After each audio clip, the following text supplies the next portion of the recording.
السلام علیکم ورحمۃ اللہ وبرکاتہ۔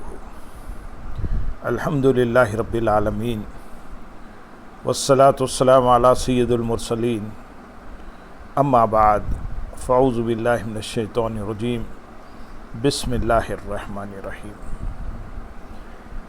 برادران عزیز و معزز خواتین، آج کی اس نشست میں سورۃ آل عمران کی آیت نمبر 131 سے 134 تک تمام آیات کا ترجمہ و تفسیر پیش کرنے کی سعادت حاصل کی جائے گی۔ واتقوا النار التي أعدت للكافرين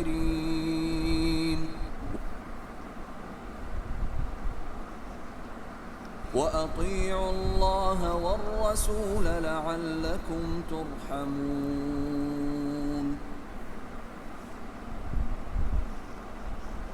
وسارعوا إلى مغفرة من ربكم وجنة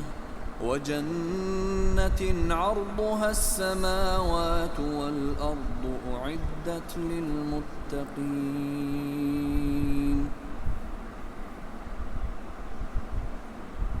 الذين ينفقون في السراء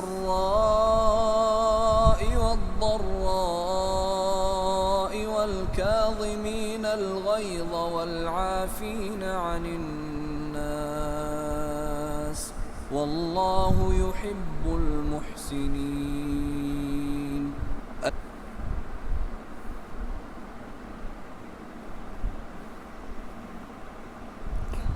اور اس آگ سے بچو جو کافروں کے لیے تیار کی گئی ہے۔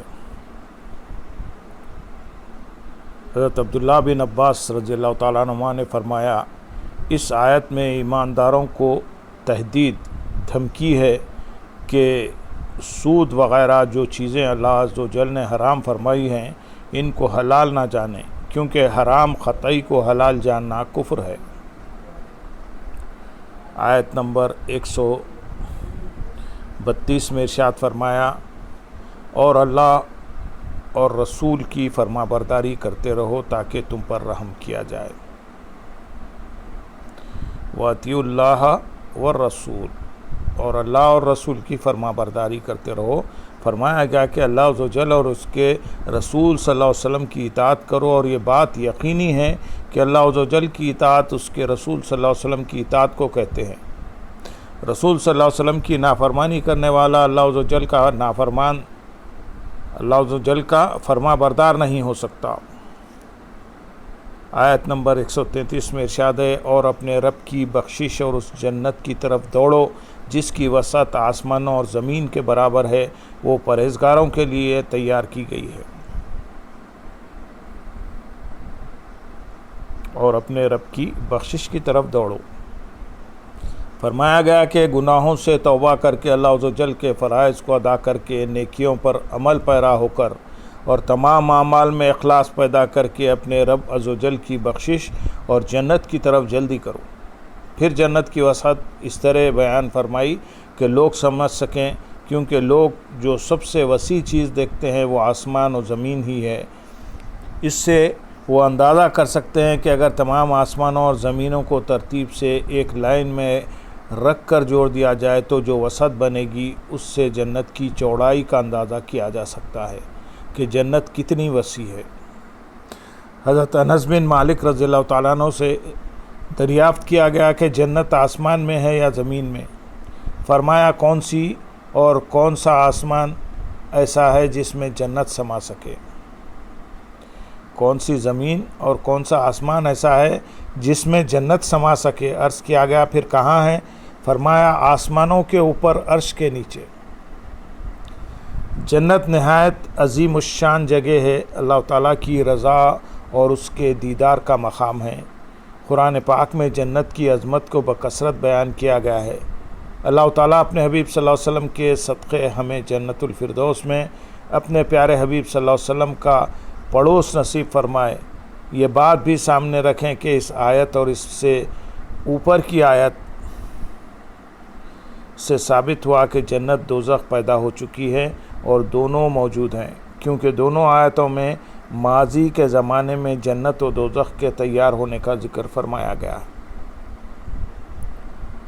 آیت نمبر 134 میں ارشاد ہے، وہ جو خوشحالی اور تنگ دستی میں اللہ کی راہ میں خرچ کرتے ہیں اور غصہ پینے والے اور لوگوں سے درگزر کرنے والے ہیں، اور اللہ نیک لوگوں سے محبت فرماتا ہے۔ وہ جو خوشحالی اور تنگ دستی میں اللہ کی راہ میں خرچ کرتے ہیں۔ آیت مبارکہ میں متقین کے 4 اوصاف بیان کیے گئے ہیں۔ ایک، خوشحالی اور تنگ دستی دونوں حال میں اللہ تعالیٰ کی راہ میں خرچ کرنا۔ نمبر 2، غصہ پی جانا۔ نمبر 3، لوگوں کو معاف کر دینا۔ نمبر 4، احسان کرنا۔ اللہ کی راہ میں خرچ کرنے کے بارے میں ایک اور مقام پر اللہ تعالیٰ ارشاد فرماتے ہیں، اور جو چیز تم اللہ کی راہ میں خرچ کرو وہ اس کے بدلے میں اور دے گا، اور وہ سب سے بہتر رزق دینے والا ہے۔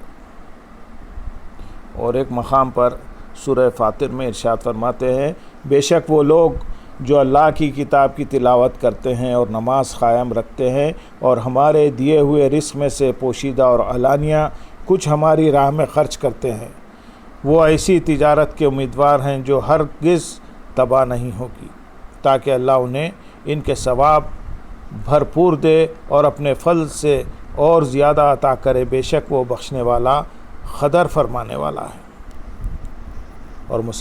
اور بخاری و مسلم میں حضرت ابو ہریرہ رضی اللہ تعالیٰ عنہ سے مروی ہے کہ سرکار دو عالم صلی اللہ علیہ وسلم نے ارشاد فرمایا، اللہ تعالیٰ فرماتا ہے، خرچ کرو تم پر خرچ کیا جائے گا، یعنی تم اللہ کی راہ میں خرچ کرو، تمہیں اللہ عز و جل کی رحمت سے ملے گا۔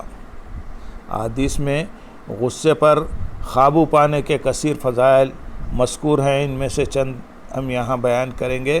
نمبر 1، حضرت ابو ہریرہ رضی اللہ تعالیٰ عنہ سے روایت ہے، سرکار دو عالم صلی اللہ علیہ وسلم نے ارشاد فرمایا، بہادر وہ نہیں جو پہلوان ہو اور دوسرے کو پچھاڑ دے، بلکہ بہادر وہ ہے جو غصے کے وقت خود کو قابو میں رکھے۔ نمبر 2، حضرت انس بن مالک رضی اللہ تعالیٰ عنہ سے روایت ہے، حضور اقدس صلی اللہ علیہ وسلم نے ارشاد فرمایا، جو شخص اپنی زبان کو محفوظ رکھے گا اللہ عز و جل اس کی پردہ پوشی فرمائے گا، اور جو اپنے غصے کو روکے گا قیامت کے دن اللہ تعالیٰ اپنا عذاب اس سے روک دے گا، اور جو اللہ عز و جل سے عذر کرے گا اللہ عز و جل اس کے عذر کو قبول فرمائے گا۔ نمبر 3، حضرت انس رضی اللہ تعالیٰ عنہ سے روایت ہے، نبی کریم صلی اللہ علیہ وسلم نے ارشاد فرمایا، جو اپنے غصے میں مجھے یاد رکھے گا، آپ صلی اللہ علیہ وسلم نے ارشاد فرمایا، اللہ تعالیٰ ارشاد فرماتے ہیں، جو اپنے غصے میں مجھے یاد رکھے گا میں اسے اپنے جلال کے وقت یاد کروں گا اور ہلاک ہونے والوں کے ساتھ اسے ہلاک نہ کروں گا۔ حضرت عبداللہ بن عمر رضی اللہ تعالیٰ عنہ سے روایت ہے، تاجدار کائنات صلی اللہ علیہ وسلم نے ارشاد فرمایا، اللہ تعالیٰ کی خوشنودی کے لیے بندے نے غصے کا گھونٹ پیا، اس سے بڑھ کر اللہ عز و جل کے نزدیک کوئی گھونٹ نہیں۔ احادیث میں عفو و درگزر کے بھی کثیر فضائل بیان کیے گئے ہیں، ان میں سے 2 فضائل ہم یہاں بیان کریں گے۔ نمبر 1، حضرت ابی بن کعب رضی اللہ تعالیٰ عنہ سے روایت ہے، نبی اکرم صلی اللہ علیہ وسلم نے ارشاد فرمایا، جسے یہ پسند ہو کہ اس کے لیے جنت میں محل بنایا جائے اور اس کے درجات بلند کیے جائیں، تو اسے چاہیے کہ جو اس پر ظلم کرے یہ اسے معاف کرے، اور جو اسے محروم کرے یہ اسے عطا کرے، اور جو اس سے قطع تعلق کرے یہ اس سے ناطہ جوڑے۔ حضرت انس رضی اللہ تعالیٰ عنہ سے روایت ہے، تاجدار رسالت صلی اللہ علیہ وسلم نے ارشاد فرمایا، جب لوگ حساب کے لیے کھڑے ہوں گے تو اس وقت ایک منادی یہ اعلان کرے گا، جس کا اجر اللہ تعالیٰ کے ذمہ کرم پر ہے وہ اٹھے اور جنت میں داخل ہو جائے۔ پھر دوسری بار اعلان کرے گا کہ جس کا اجر اللہ تعالیٰ کے ذمہ کرم پر ہے وہ اٹھے اور جنت میں داخل ہو جائے۔ پوچھا جائے گا کہ وہ کون ہیں جس کا اجر اللہ تعالیٰ کے ذمہ کرم پر ہے؟ منادی کہے گا، ان کا جو لوگوں کی خطاؤں کو معاف کرنے والے ہیں۔ پھر تیسری بار منادی اعلان کرے گا، جس کا اجر اللہ تعالیٰ کے ذمہ کرم پر ہے وہ اٹھے اور جنت میں داخل ہو جائے، تو ہزاروں آدمی کھڑے ہوں گے اور بلا حساب جنت میں داخل ہو جائیں گے۔ حضرت انس رضی اللہ تعالیٰ عنہ فرماتے ہیں میں نبی کریم صلی اللہ علیہ وسلم کے ہمراہ چل رہا تھا اور آپ ایک نجرانی چادر اوڑھے ہوئے تھے جس کے کنارے موٹے اور کھردرے تھے۔ اچانک ایک دیہاتی نے آپ کی چادر مبارک کو پکڑ کر اتنے زبردست جھٹکے سے کھینچا کہ آپ کی مبارک گردن میں خراش آ گئی۔ وہ کہنے لگا اللہ تعالیٰ کا جو مال آپ کے پاس ہے آپ حکم فرمائیے کہ اس میں سے کچھ مجھے مل جائے۔ حضور پرنور صلی اللہ علیہ وسلم اس کی طرف متوجہ ہوئے اور مسکرا دیے، پھر اسے کچھ مال عطا فرمانے کا حکم دیا۔ امام زین العابدین علی بن حسین رضی اللہ تعالیٰ عنہ کی لونڈی وضو کرواتے ہوئے ان پر گرم پانی ڈال رہی تھی کہ اچانک اس کے ہاتھ سے برتن آپ رضی اللہ تعالیٰ عنہ کے چہرے پر گر گیا، جس سے چہرہ زخمی ہو گیا۔ آپ رضی اللہ تعالیٰ عنہ نے اس کی طرف سر اٹھا کر دیکھا تو اس نے عرض کی اللہ تعالیٰ ارشاد فرماتا ہے والکاظمین الغیظ، اور غصہ پینے والے۔ امام زین العابدین رضی اللہ تعالیٰ عنہ نے فرمایا میں نے اپنا غصہ پی لیا۔ اس نے پھر عرض کی والعافین عن الناس، اور لوگوں سے درگزر کرنے والے۔ ارشاد فرمایا اللہ تعالیٰ تجھے معاف کرے۔ پھر عرض گزار ہوئی واللہ یحب المحسنین، اور اللہ احسان کرنے والوں کو پسند فرماتا ہے۔ آپ نے ارشاد فرمایا جا تو اللہ تعالیٰ کی رضا کے لیے آزاد ہے۔ اللہم صلی علی سیدنا محمد وعلی آلہ سیدنا محمد وبارک وسلم۔